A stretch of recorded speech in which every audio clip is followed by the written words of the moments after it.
राजस्थान कर्मचारी चयन बोर्ड की ओर से अध्यापक भर्ती परीक्षा की तारीख का ऐलान कर दिया है। 25 फरवरी से 1 मार्च तक ये परीक्षा का आयोजन होगा। कुल 9 पारियों में परीक्षा का आयोजन होगा, जिसमें से 4 पारियां 11 जिलों में होंगी और 5 पारियां जयपुर में होंगी। हालांकि कुल 2940 परीक्षा केंद्र बनाए गए हैं, जिसमें 9 लाख से अधिक अभ्यर्थी शामिल होंगे। हालांकि कर्मचारी चयन बोर्ड की ओर से सारी तैयारियां परीक्षा को लेकर कर ली गई है, लेकिन बीते दिनों जिस तरह के घटनाक्रम देखने को मिला, CHO भर्ती का पेपर लीक हो गया, इसके बाद बेरोजगार सड़कों पर उतरे, विपक्ष भी लगातार सरकार को घेरने में लगी है। इससे पहले भी अध्यापक भर्ती परीक्षा का पेपर आउट हुआ था, उस वक्त भी सदन में हंगामा देखने को मिला था। विपक्ष की ओर से CBI जांच की मांग की गई थी। राज्यसभा सांसद भी हजारों की संख्या में बेरोजगार अभ्यर्थियों को लेकर राजधानी की तरफ कूच किया था। उसके बाद उनकी ओर से धरना भी दिया गया। अब चूंकि इससे पहले CHO भर्ती परीक्षा का पेपर आउट हो गया, अब जो अध्यापक भर्ती परीक्षा हो रही है, जिसमें 9 लाख से अधिक अभ्यर्थी शामिल होंगे, तो कहीं ना कहीं प्रशासन के लिए यह चुनौती होगी, क्योंकि अगर अध्यापक भर्ती परीक्षा का पेपर आउट होता है तो निश्चित तौर पर सरकार की कार्यप्रणाली पर सवाल या निशान उठेंगे।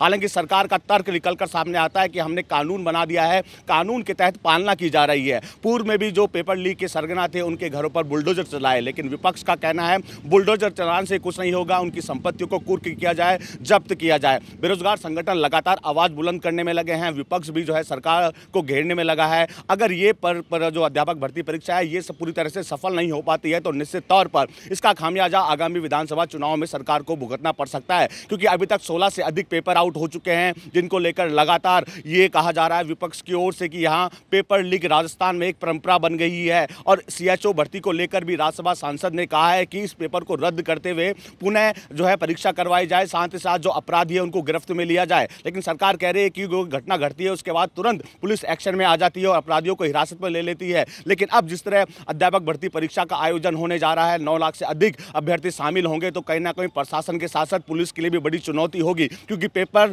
जहां छप रहे हैं, प्रिंटिंग प्रेस से लेकर पेपर को केंद्र तक पहुंचाना, उसके बाद वितरित करना, इसके साथ साथ ही क्या पेपर आउट हो रहे हैं सोशल मीडिया पर नजर रखना, इसके लिए अलग अलग कंट्रोल रूम भी बना दिए गए हैं। लेकिन अगर पेपर आउट होता है तो निश्चित तौर पर बड़ी चुनौती होगी, क्योंकि देखने को मिला था CHO भर्ती परीक्षा में एक व्यक्ति के पास अदर नंबर से जो कि इंटरनेट के जरिए पेपर भेजा गया था, उसके बाद उसने अन्य साथियों को भेजा, उसके बाद ACB की पड़ताल की गई। ACB हालांकि उस मामले की जांच कर रही है, लेकिन अब अध्यापक भर्ती परीक्षा का पेपर आउट होता है तो निश्चित तौर पर प्रशासन के साथ साथ शिक्षकों के पर भी जो कि जहां पर उनकी ड्यूटी लगी है, इसके साथ साथ सरकार की कार्यप्रणाली पर भी सवाल उठेंगे। अब देखने वाली बात यह होगी कि सरकार इस भर्ती परीक्षा को किस तरह सफल बनाती है। बसंत पांडे, TV9 जयपुर।